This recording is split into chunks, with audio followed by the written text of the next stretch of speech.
It's not every day that a nation draws a hard line in the sand against its most powerful neighbor. But that's exactly what Mexico has done. In a bold move that speaks volumes about its political will, Mexico has firmly rejected the idea of American military forces operating within its borders. The decision isn't just about troop movements. It's about history, sovereignty, and the delicate balance of power between two countries whose relationship has always been a mix of cooperation and tension. For Mexico, allowing foreign soldiers on its soil isn't a matter of convenience. It's a matter of principle, rooted in a deep national memory of past interventions and the ever-present risk of dependency. This rejection is as much a statement to Washington as it is to the Mexican people. Our battles are our own, and our soil will be defended by our own hands. When Mexico rejects the presence of foreign military forces, particularly those of the United States, it is not an impulsive decision.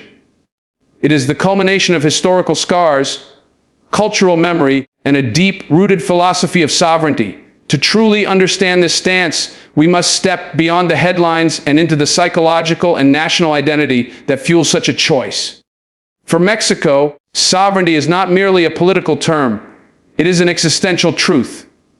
The nation's history is woven with moments when foreign powers, often under the guise of assistance, shaped its destiny without consent. Each episode, from the U.S. invasion in 1846 to interventions in the early 20th century, left behind a residue of mistrust. These are not dusty stories locked away in history books. They live in the political consciousness, influencing every decision at the highest levels of government. To allow American soldiers within Mexico's borders would not be seen simply as a tactical collaboration. It would be perceived as a symbolic surrender of self-determination. In the realm of geopolitics, symbols matter just as much as actions. The presence of a foreign military signals to the world that a nation cannot handle its own affairs, that it requires guardianship. And in an era where national image carries tangible economic, diplomatic, and cultural consequences, Mexico understands that perception can be as dangerous as reality.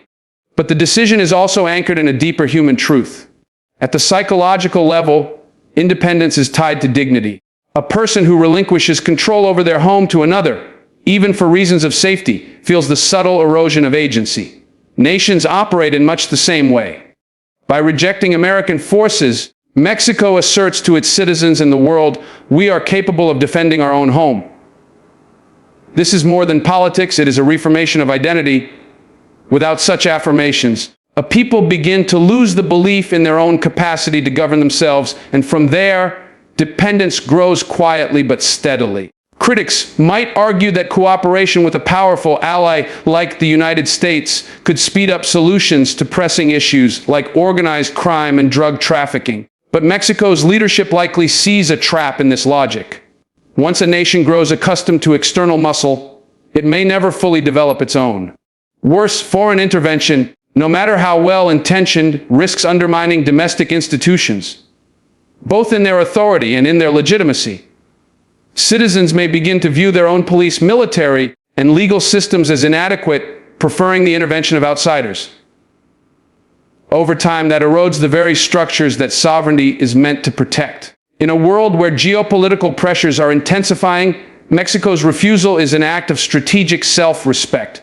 It sends a message not only to the U.S., but to all global powers. Our borders are not bargaining chips, and our challenges will not be outsourced. It is a reminder that sovereignty is not defended solely by weapons or treaties, but by the will to stand alone when necessary. And in that choice, Mexico is not merely rejecting an offer. It is preserving its right to decide its own future. One of the central reasons Mexico draws such a hard line against U.S. military involvement lies in the delicate architecture of national trust. Trust, once fractured, is remarkably difficult to restore, not just between nations, but within a nation itself. The deployment of foreign forces, even with noble intentions, can be perceived by the public as an admission that the state's own institutions are insufficient. And the moment a government appears incapable of protecting its own people, the social contract begins to strain. Citizens start to question whether their leaders truly hold the reins of power, or whether sovereignty has been quietly leased to another hand. In Mexico's case, This perception carries an especially heavy weight. The country has fought politically, economically, and culturally to define itself apart from the gravitational pull of the United States. Every policy decision in this realm is measured not only in terms of its immediate security benefits, but also by the long-term implications for national self-image. Inviting foreign soldiers into its borders could erode the delicate confidence the Mexican people have in their own defense forces and civil institutions. And once the people lose faith in their own systems, the slide toward dependency accelerates. There's also the matter of precedent. Nations operate as much by habit as by law. If a precedent is set that foreign troops can be invited in during a time of crisis, then future leaders may be tempted to use the same measure with less hesitation, even for problems that might be resolved domestically. It's like repeatedly borrowing strength from someone else. You may solve the immediate problem, but you weaken your own muscles in the process. Sovereignty, much like personal discipline, is maintained through consistent exercise, not occasional outsourcing. Another layer to this is psychological resilience. For a nation to endure challenges, whether they be from organized crime, economic instability, or natural disasters, it must foster a collective belief that it can stand on its own feet. This is not arrogance, it is survival. History shows that when a nation loses its sense of self-reliance, it becomes more vulnerable to manipulation, not just militarily, but economically and politically as well. Mexico's refusal, therefore, is not merely a political stance. It is a defense of its collective psychology, a refusal to let the seeds of dependency take root in the national mind. At the heart of this decision is a principle every individual can relate to. Dignity comes from the ability to solve your own problems. Just as a person's confidence grows when they face and overcome their own struggles, a nation's dignity grows when it refuses to be rescued by another's might. Mexico is choosing the harder road, the one that may require more sacrifice in the short term. But it is also the road that preserves the very thing that makes it a nation, not a protectorate. The message is simple yet profound. The strength to defend oneself is the truest expression of independence, and it must never be traded away for convenience. A crucial element often overlooked in discussions about foreign military intervention is the long-term impact on a nation's political sovereignty. Sovereignty is not just a legal status on paper, it is a living, breathing reality that must be actively defended every single day. The presence of another country's military within your borders, even under the banner of cooperation, has the potential to alter the balance of decision-making power in ways that may not be immediately visible, but are deeply consequential. What begins as tactical collaboration can quietly evolve into strategic dependence, and with that, the autonomy of policy making becomes diluted. In Mexico's case, this is not merely a hypothetical concern.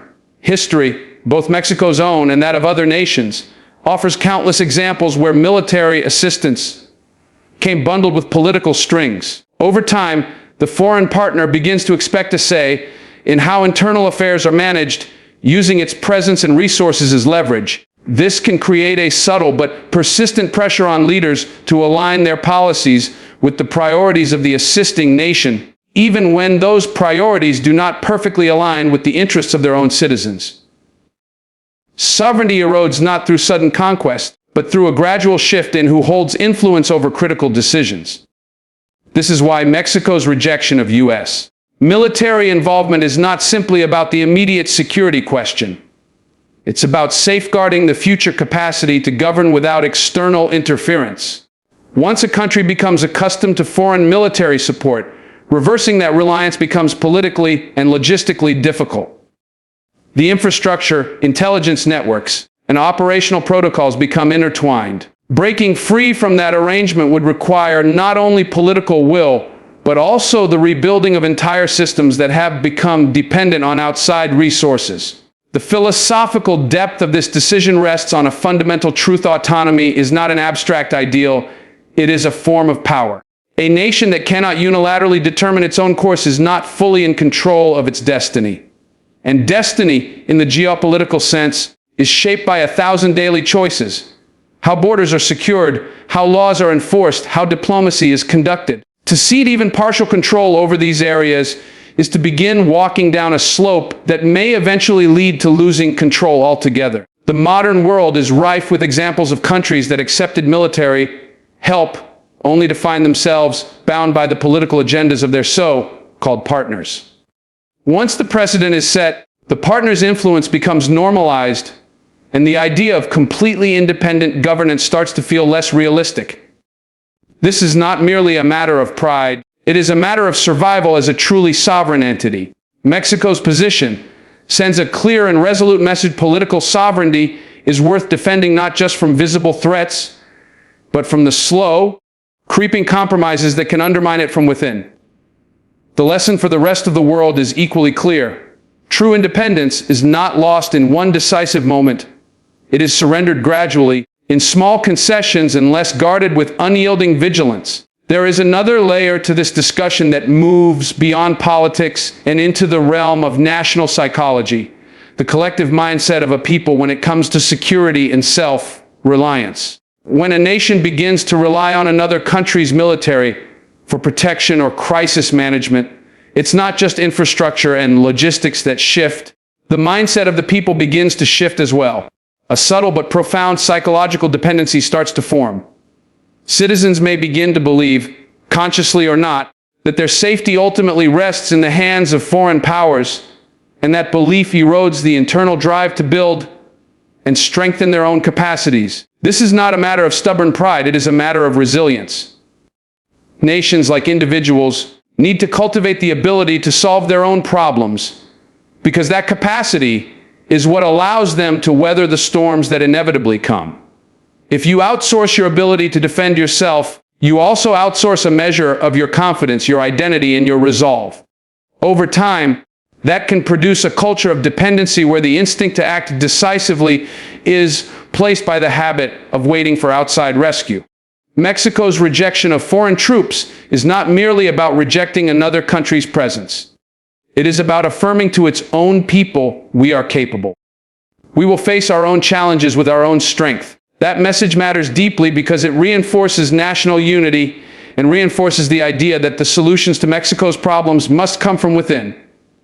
In times of crisis, a nation must be able to look inward, mobilize its own institutions, and trust that it has the capacity to respond effectively without needing to ask permission or seek rescue. We've seen throughout history what happens when that internal muscle is not exercised. Nations that become reliant on foreign security forces often find themselves unprepared when the political winds shift and that support is withdrawn. What was once a stable security arrangement can collapse overnight, leaving the nation exposed and scrambling. The cost of rebuilding capability at that point is far greater than the cost of maintaining it in the first place. There is also a philosophical truth here. Strength is not built by leaning on others. It is built by carrying the weight yourself.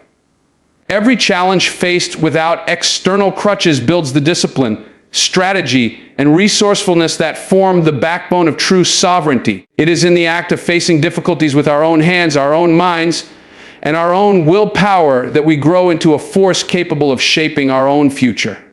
So, when Mexico says no to foreign troops, it is not simply closing a door. It is fortifying the foundation of its identity. It is declaring that security is not something to be borrowed. It is something to be earned, protected, and renewed from within. And that is a truth worth remembering for every nation. When you keep your defense in your own hands, you keep your destiny in your own hands. In the end, this is not just about borders, armies, or treaties. It is about the deeper truth that a nation's strength must come from within. When a country controls its own security, it controls its own future.